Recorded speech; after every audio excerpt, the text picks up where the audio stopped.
Sweet, dude, that drop bass sounds fucking heavy. Dude, let's get you some more volume, man. Let's go. Yeah, let's go.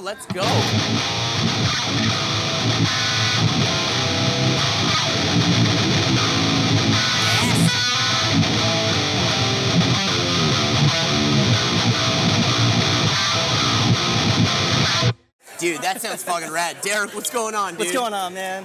Welcome to Defender of the Riff. Happy to be here. The sweatiest guitar show you've ever been on, dude, I promise. I feel that. It's like 100 fucking degrees out today. Yeah, not to start off by complaining, but keeping guitars in tune and not being sweaty on camera is really difficult when it's 100 degrees. Yeah, all the Evertune. I mean, with the heat and stuff, you got to adjust it, but like Evertune's the way to go, honestly, with that. Yeah, you That's play the show. It's pretty perfect. Yeah, that's rad. You could literally like do a fly-in gig, open your case and walk on stage almost confidently, blindly with an Evertune. Totally, yeah, those things are magic. They're fucking so good. Yeah, there's like a bit of a learning curve I find with the changing strings on them, but once you get it, it's pretty fucking smooth sailing. Yeah. No, I used to be on Floyd Rose bridges. Yeah. And which is cool because it locks and tune and stuff, and I do like the whammy, but I use this a lot more now.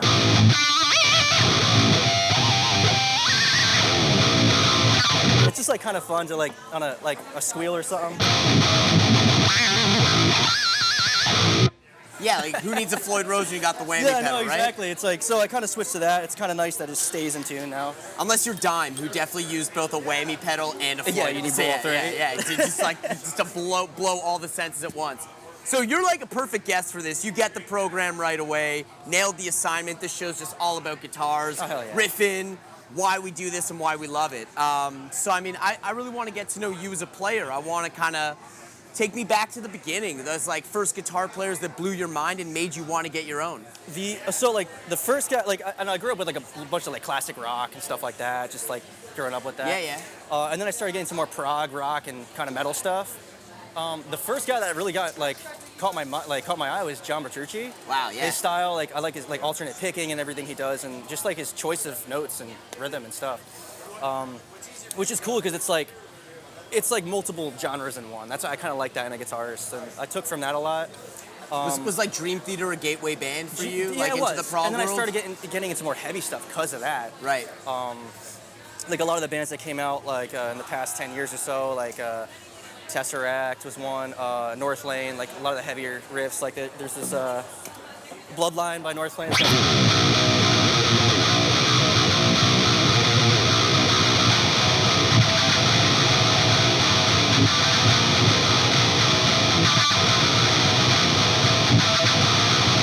It's like that, I don't know, simple but heavy.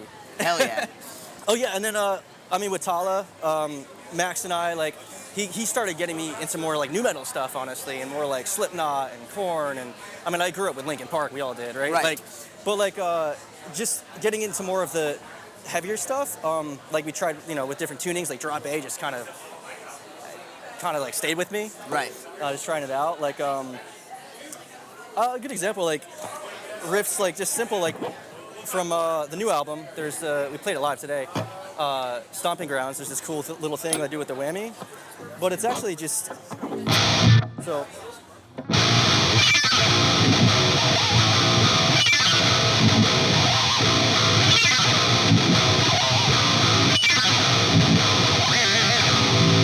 I love that the new metal harmonic scrape is such a like move. And then you pitch it up. That's so sick. So I've been doing stuff like that a lot. Like even if we'll play through some, I'll play through something after if that's cool. If it's possible to set it up with a lot of that kind of stuff in there. Dude, it's like drop A is not even that extreme. I mean, it sounds extreme, but it's not that extreme with a 7 though, because it's realistically the guitars in standard with a 7th Right. string on top. And the thing is, like, with drop tuning, so instead of just, keep this in drop A, Yeah. but if we want to go lower, You got the pitchfork. yeah. And I honestly do that in the studio, too, without tuning down. We just, like, pitch down.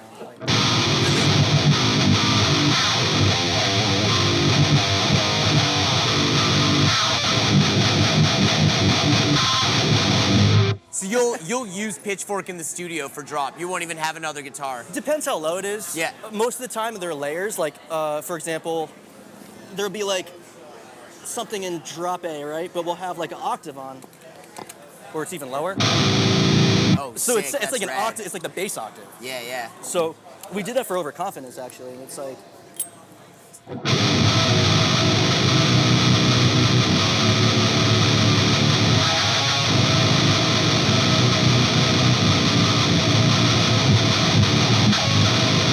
I mean, it's a sounds layer, heavy. but yeah. Dude, And then that's without rad. it, obviously.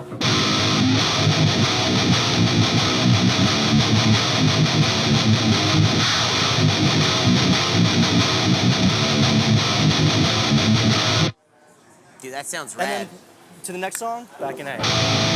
Yeah, I mean, It's so convenient. pitchfork's rad. The Digitech drop works really well. Oh, yeah. Yeah, like, I mean, more and more people are using it live. Like, I mean, as long as you're playing in a situation where it's loud enough that you don't hear your, acoustic strings, you're fucking set. Oh, of The course. tracking on them is super accurate. Yeah, like live, we try to replicate what we do in the studio, having two Yeah. guitar players. You Yeah. could do that. So maybe one of us would have that octave thing on for Yeah. that, or depending on the song. Yeah, that's or a awesome. section. I mean, we even do this thing's kind of nuts. I mean, hold on. But here, let me put it back to. There you go. But HM2, we do throw Classic. that on. We got a song. There's a breakdown in a song called Murder Seed. So.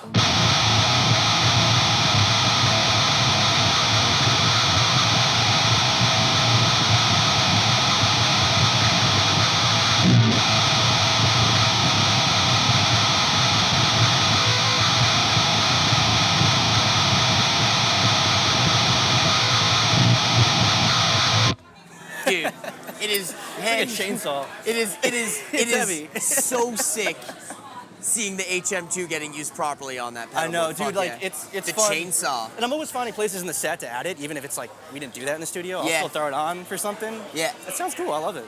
Dude, I love that is a class. I mean, I'm a huge like Swedish melodic death metal guy, yeah, and I yeah. mean, Of course. that is the sound. I mean, it is. It is. yeah. On top of all the gain plus that, I mean, it sounds nasty, bro. Yeah, It's that like, sounds crazy. Um, I love that you're talking about like replicating the sound from the studio and really using the two guitar players effectively to do that. Because something I noticed with Tallah, especially on the new tunes, is the layering of guitars on the record. Right. Even when there's something going on that should be the main focus, like a lead, for instance. Right. What's going on under the guitar? There's still like 2 to 3 other guitar Dude, layers under there. There's times where we added, like, even for a chorus, especially for like a big chorus, like 6 to 8 guitar layers of rhythms plus leads. But just like, I mean, octaves, the normal one, maybe more like cleaner one, and then a lead. Like, just keep building. Our producer Josh is super, like, I don't know like what it is about. Every time I go there, I'm always like looking forward to just adding things, like watching it build.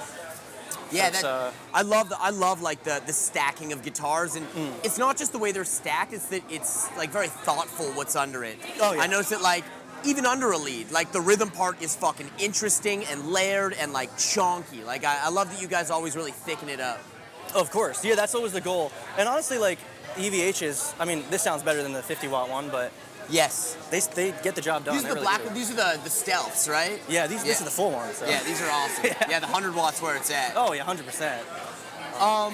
Jumping back Yeah. to your story, listening to classic rock, getting into prog, joining Tallah, getting into more new metal. Has it always been guitar for you? Because I know that you were doing a lot of singing in the early days. I started out as actually, I thought I hit something. I started out as a singer. Yeah. And then I got into guitar playing, like probably like around the same time, like 11, 12 years old. But singing was like my passion for a while, and then I did both. Coming into Tallah, like me and Max were in another band before. It was more of a prog band called Next to None. Okay. And then he wanted to form something more heavy and just like new metal and just hardcore, and I was with it. I'm like, let's go. And it got me out of my comfort zone a little bit, because I'm used to being a little bit more on the proggy side of things, but it's like cool to be, experience other genres and just kind of like put it together. But Now, when you were singing in Dark Empire and Xenophile, Is that still on there too? That's still on there. Oh man. When They said you- I was from the UK. when you were doing that shit, like, was guitar non-existent in your world, or was No, guitar it always was. something you were It doing was. in your bedroom? It was always something I was doing. Yeah. Like I'm like a guitar player at heart, of course. Yeah. It's like, I mean, it's 50-50. Right. It's like both. But they're both comfort comfort zone for me. On the Tallah stuff, I do a lot of background stuff in Nice. the studio. But I have another project called Perfect Shadows, which I sing in. Yeah. But it's more shreddy shit. Like, we do this cool thing.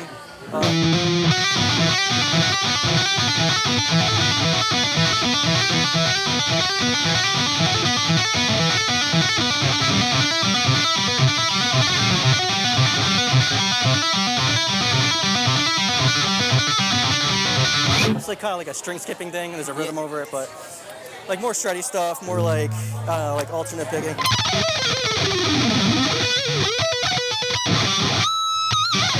Or Dude, stuff like that. it is so much sicker doing an episode of Defender of the Riff with someone after they've just played a set because you're so goddamn warmed up. It's awesome. Bro, yeah. That was smooth, man. That was so clean. I appreciate that, man. Like I'm feeling a little bit like heat, pretty much like heat stroke at this point, but Dude, that was an intense. You guys give it hard too. Like it's not easy doing that in the heat and then immediately going into the zone to do something like this. no, dude, I love playing. So anywhere, anytime, that's me, man. I mean, it Let's go. shows.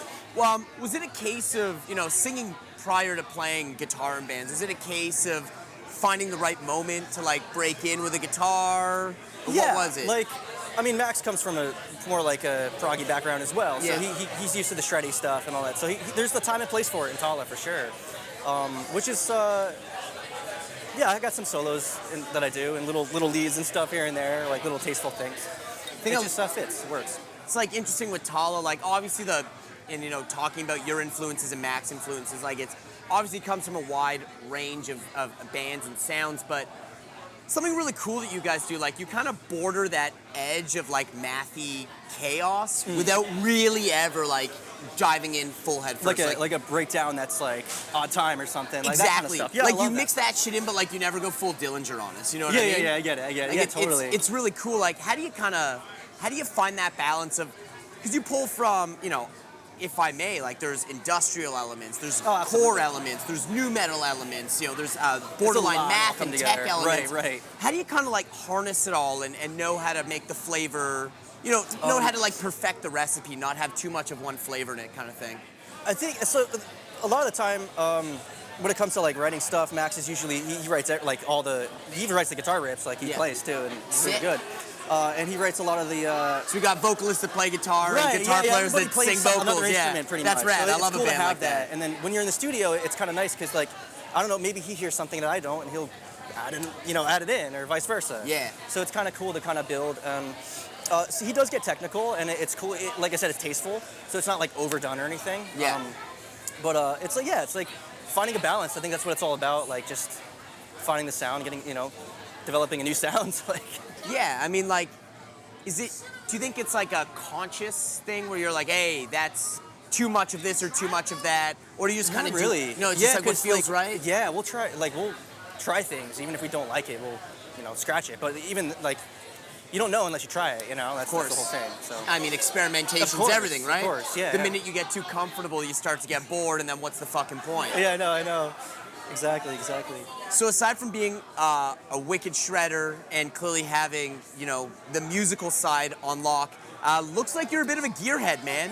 You know about amps. You pointed out this amp right away. VHs, I'm like, yeah, like I do. I wouldn't call like, you over and have some subpar shit for you. We only have good backline for you. I saw in the distance, I'm like, oh, you got full stacks in there? Oh, Hell shit. yeah, baby. Let's go. Dude, we're doing it right. But I see you showed up with a pretty large pedal board for what we're doing here. You've got a sick-ass Schecter here. Kind of take me through your rig and, your take on gear stuff. So the board kind of built slowly.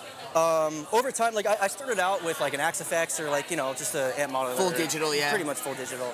Sold that. I wanted to kind of go back in time. I like the real thing. There's nothing better than plug into an amp and actually, like... Hot tubes and analog pedals, exactly. man. That's my shit. Exactly.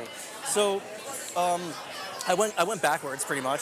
I started out with digital, but then I went backwards to analog stuff. Yeah. Started getting new pedals. The first pedal I ever got actually was this guy, Horizon Devices, Precision Drive. And honestly, it's always on. I don't think I ever turn it off.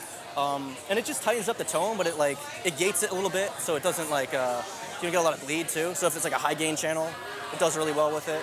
That's awesome. But it's definitely part of my tone, that for sure. And then obviously the whammy pedal, that's a huge thing. Max kind of got me on that because there's something we had in the studio we were trying out. And I had to get one because of it. Yeah, exactly. That was like something we experimented with. We're like, whammy pedal, let's try it. Yeah. Okay. And we did that on the first album and second album too, and probably forever, like continue, yeah. So yeah, that's the board. There's a tuner, there's a pitchfork. HM2, we did that in the studio, so that's a new addition. The Wazelcraft HM2 as well. It must. The good shit. The good shit. Yeah, totally. I do have another gate just in case. Sometimes the amps a little loud, and I just kind of, Yeah, for sure. This one, I use it as a delay for like, I don't know, leads, like a telescope. We got the.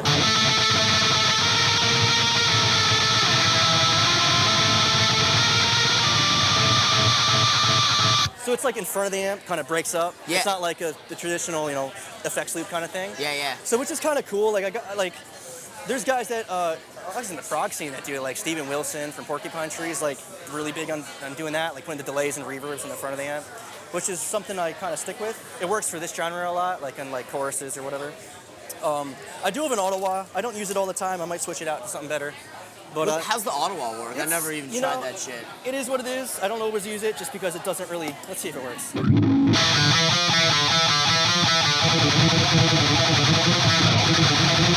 So it has like a little bit.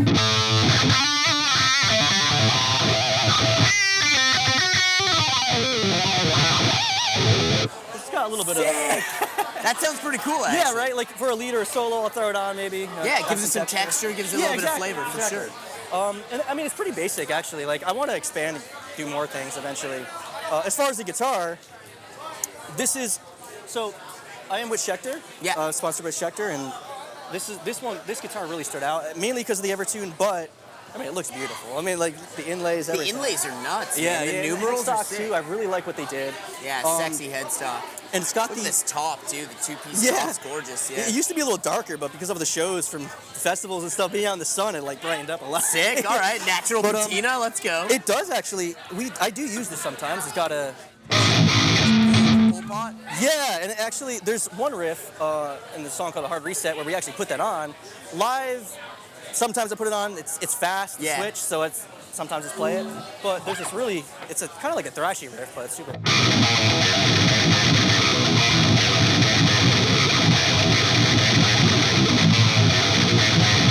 It's like super fast. Sick. Yeah, but that's it adds thrashy. like a crunchiness to it. Yeah, just man. Normal, like.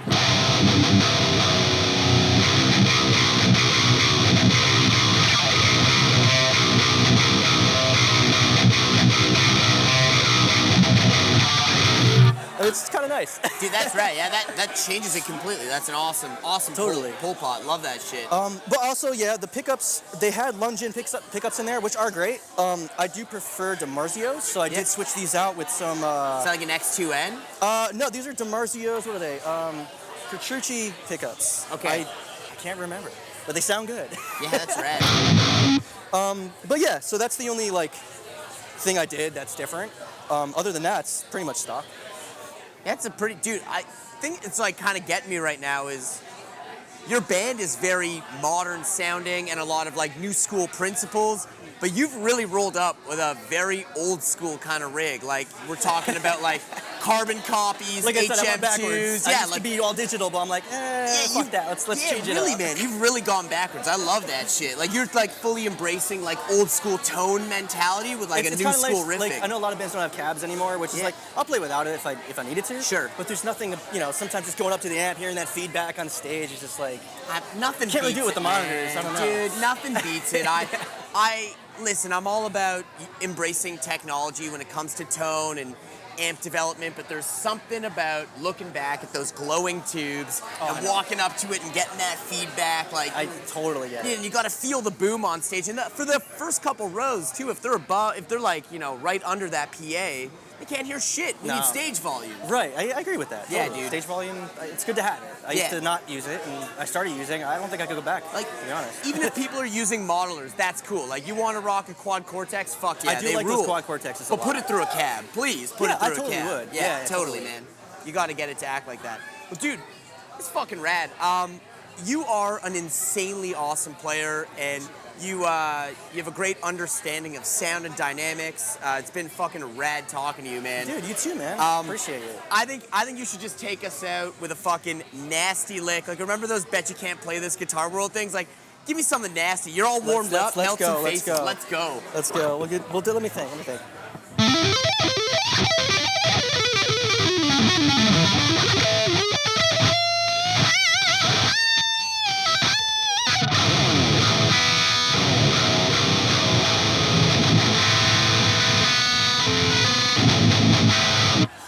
Derrick fucking Schneider, my dude, that was awesome, Yo, man. thanks so much, Thank man. you so much for hanging with us on Yeah, Defender of the Riff, dude. Totally. Love awesome, it. brother.